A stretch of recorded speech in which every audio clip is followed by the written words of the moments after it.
अभी रिसेंटली एक प्लानिंग हमारे पास आई थी जिसका फ्रंट था 25 फीट, 50 फीट थी उसकी डेप्थ, और उसमें क्लाइंट की रिक्वायरमेंट थी कि इसमें 1 BHK के उनको 2 या फिर 3 साइड निकालने रेंटल पर्पज से। एंड मतलब किस तरीके से हमने प्लानिंग करा एंड फिर क्या क्या उसमें चेंजेस हुए, तो इसमें से क्या चीज आप जो है वो ले करके अपने प्लानिंग में इंप्लीमेंट कर सकते हैं। तो डेफिनेटली काफी कुछ चीज आपको पता चलेंगी। तो चलिए चलते हैं स्क्रीन की तरफ। तो जैसे कि सबसे पहले आप देख रहे हैं 50 फीट इसकी डेप्थ है, 25 फीट इसका जो है वो फ्रंट हो गया। एंड फिर उसके बाद अगर हम देखेंगे तो इसमें हमने 2 साइड निकाल रखे थे 1 BHK के, जिसको की सेपरेट पार्किंग दे रखी थी। तो ये देख रहे हैं फ्रंट हो गया, तो ये आपकी पार्किंग, ये आपकी पार्किंग, और बीच में स्टेयर्स साइड में इस तरीके से दे रखी है कि ये जो स्टेयर्स है ना ये प्राइवेसी प्रोवाइड करेगी इस पोर्शन से इस पोर्शन की। फिर उसके बाद देखेंगे तो आपको लगेगा कि इसमें लेफ्ट और राइट साइड एक दूसरे का मिरर है, और इसमें वास्तु की रिक्वायरमेंट जो क्लाइंट को नहीं थी, तो वास्तु उनको नहीं चाहिए था, वास्तु प्रेफरेबल नहीं था, तो सिर्फ आप फंक्शनैलिटी की तरफ आप ध्यान दीजिए। तो इसमें आप देखेंगे एंट्री करते ही यहाँ पर आपका टेंपल आ गया, फ्रंट में आपकी विंडो आ गई है ना। और फिर अगर आप देखेंगे तो एंट्री करते ही लिविंग एरिया आ गया। यहाँ पे 11 feet 7 inches bye 12 feet 5 inches का यहाँ पर साइज है। एंड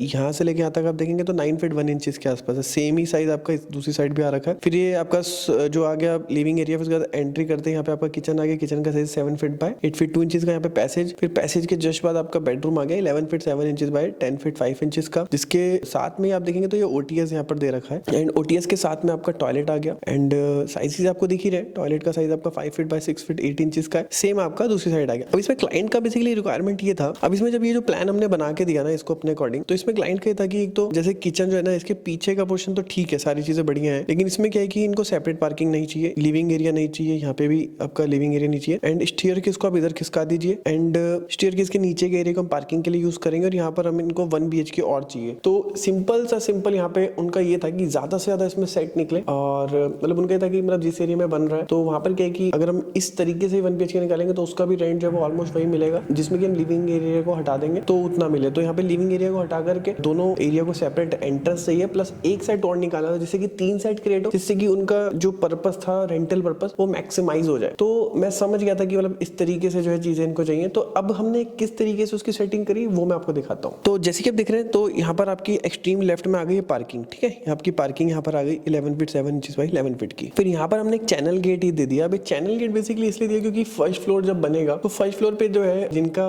ये पूरा पर्पस था बनाने का वो अपने लिए बना रहे थे, तो सेफ्टी के पॉइंट ऑफ व्यू से वहाँ पे चैनल गेट देना जरूर, ताकि नीचे कोई रेंटल पर्पस वाला उनके घर में ना आ जाए ऊपर। फिर स्टेयर्स आप देख रहे हैं 3 फीट 3 इंचेस की यहाँ पे विड्थ हो गई, बेसिक विड्थ है, और यहाँ से आपका एक पैसेज क्रिएट हो गया, और ये पूरा एक यहाँ पर एक तरीके से पूरा एक जो है पाथवे टाइप से क्रिएट होगा। एंड अब देखेंगे तो यहीं से आपका एक एंट्री है, एक एंट्री है, एक एंट्री, तो तीनों जो पोर्शंस जो यहाँ पर क्रिएट कर रखे हैं तो उनके एंट्रेंस यहीं से ही दे रखा है। तो सबसे पहला सेक्शन आप देखेंगे तो यहाँ पर आपका एंट्री करते हैं, यहाँ पे बेडरूम आ गया, साइज आपका 9 फीट बाई 11 फीट 7 इंचेस है। इसके साथ में एक OTS वॉशिंग एरिया दे दिया है, क्योंकि वॉशिंग एरिया मस्ट है। अब ये इसलिए दिया है कि एक तो आपका बेडरूम का यहाँ पे जो है वो कंप्लीटली वेंटिलेशन हो जाएगा, प्लस यहाँ पर अगर वॉशिंग मशीन रखनी तो वो भी हो जाएगा, और साथ में आपका टॉयलेट का भी वेंटिलेशन जो है यहाँ से इजिली हो सकता है, ठीक है। फिर उसके बाद में जस्ट साथ में आपकी किचन आ गई, एक पूरा कंप्लीट सेट बन गया। और पीछे वाला अगर आप देखेंगे तो जैसे कि मैंने आपको बताया था कि जो बैक वाला पोर्शन था उससे उनको कोई दिक्कत नहीं थी, तो आप देख रहे हैं किचन का जो साइज है, जो पुराना जो प्लान था, पीछे वाला जो प्लान है 2 ये वाला प्लान और एक आपका ये वाला प्लान, तो ये दोनों प्लान बिल्कुल सेम है। तो